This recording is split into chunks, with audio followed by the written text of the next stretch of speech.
जय श्री हरि विष्णु।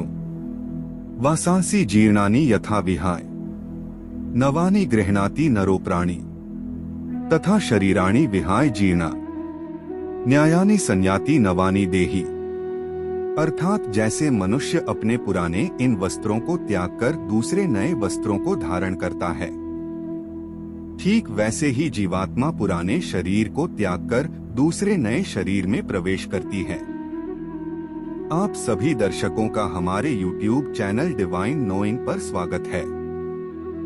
आज हम महर्षि वेदव्यास जी द्वारा रचित श्री गरुड़ महापुराण के दिव्य ज्ञान के माध्यम से यह जानने का प्रयास करेंगे कि मनुष्य की मृत्यु कैसे होती है और मनुष्य के शरीर से आत्मा कैसे निकलती है। नैमिषारण्य तीर्थ में सूत जी शौनकादि ऋषियों से गरुड़ महापुराण का व्याख्यान करते हुए कहते हैं कि हे मुनिश्रेष्ठ, जब गरुड़ देव ने भगवान श्री हरि विष्णु जी से विनयपूर्वक आग्रह किया और पूछा, यह प्रभु जीवात्मा किसी भी प्राणी के शरीर को कैसे छोड़ती है तथा आत्मा के शरीर से अलग होते समय शरीर की कैसी दशा होती है, मृत्यु क्या है, मृत्यु का स्वरूप कैसा है और मृत्यु कैसे होती है, इसका विस्तार पूर्वक वर्णन कीजिए और मेरी जिज्ञासा को शांत करने की कृपा कीजिए। इस पर भगवान श्री हरि विष्णु गरुड़ से कहते हैं कि हे विनिता पुत्र, अब मैं तुम्हारी शंका को दूर करते हुए तुम्हें आत्मा के शरीर से मुक्त होने अर्थात व्यक्ति की मृत्यु का वर्णन तुम्हें सुनाता हूँ। हे गरुड़ देव, प्रकृति परिवर्तनशील है और वह निरंतर बदलती रहती है। पतझड़ में पेड़ के हरे पत्ते सूखकर और पीले होकर नीचे गिर जाते हैं और बसंत ऋतु में वापस से हरे पत्ते आ जाते हैं। शीत ऋतु के बाद ग्रीष्म ऋतु, ग्रीष्म ऋतु के बाद वर्षा ऋतु के बाद शरद ऋतु और फिर शरद ऋतु के बाद शीत ऋतु दोबारा से आती है। यह सब निरंतर चलता रहता है। इसी प्रकार मनुष्य भी पहले शिशु, फिर बालक और फिर युवा और अंत में वृद्ध हो जाता है। जो प्राणी इस संसार में उत्पन्न हुआ है उसका इस संसार को छोड़कर जाना भी निश्चित है। आत्म समय अनुसार यह क्रम चलता रहता है।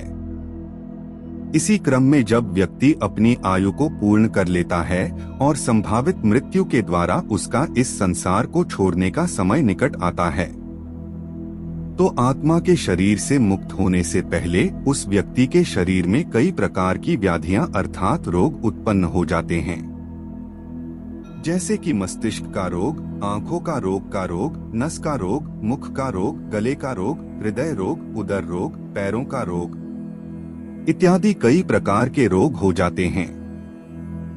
उसका कंठ अवरुद्ध होने लगता है, उसकी आंखों में आंसू आने लगते हैं, उसका शरीर सुन्न होने लगता है, उसकी हृदय गति रुकने लग जाती है, उसे अत्यंत घुटन महसूस होती है।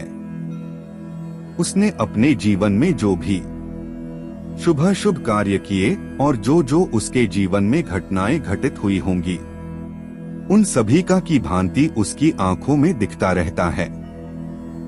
इस भावना दौरान उसके मन में जीवन भर अर्जित संपत्ति और प्रियजनों के प्रति अत्यधिक आसक्ति होती है, जिसके कारण उसके प्राण निकलते समय उसे अत्यधिक कष्ट और अत्यंत दुख होता है।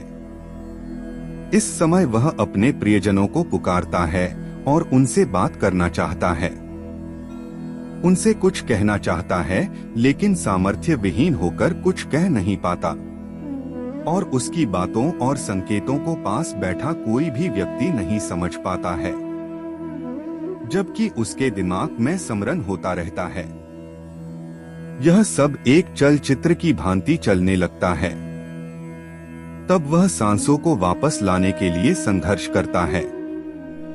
उसे बहुत बेचैनी, पीड़ा और छटपटाहट होती है, क्योंकि नाड़ियों से प्राण खींचकर एक जगह एकत्रित होने लगते हैं।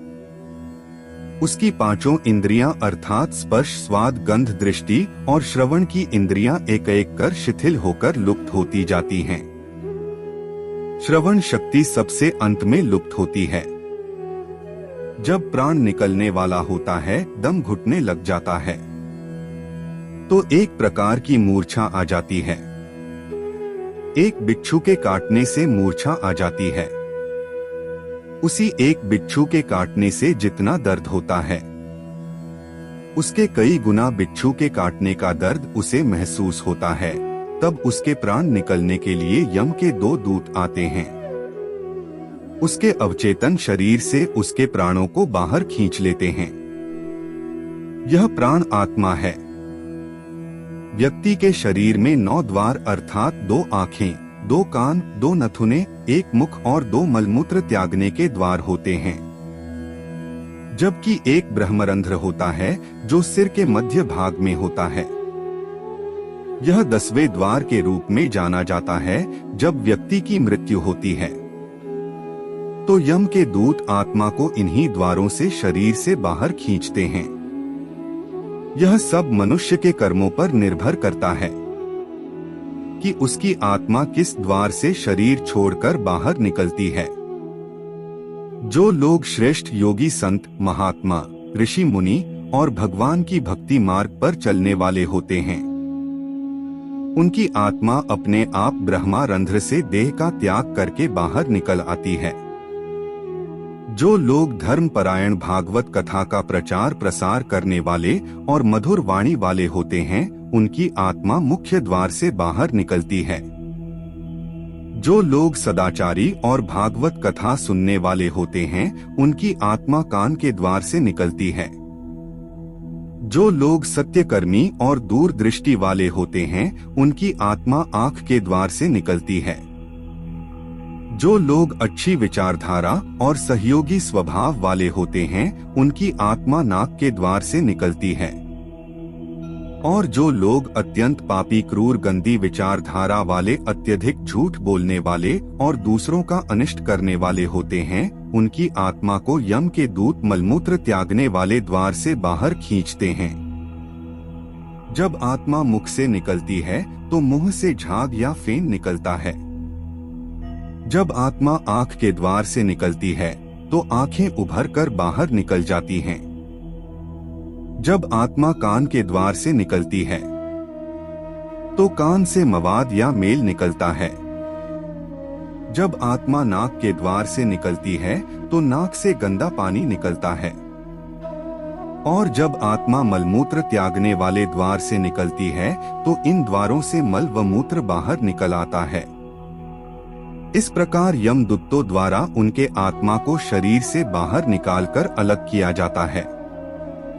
तो यह थी गरुड़ पुराण में वर्णित आत्मा के शरीर से मुक्त होने के बारे में एक छोटी सी जानकारी। हम आशा करते हैं कि आपको यह जानकारी अच्छी लगी होगी। अगर अच्छी लगी हो तो वीडियो को लाइक करें और हमारे चैनल को सब्सक्राइब करने का कष्ट करें।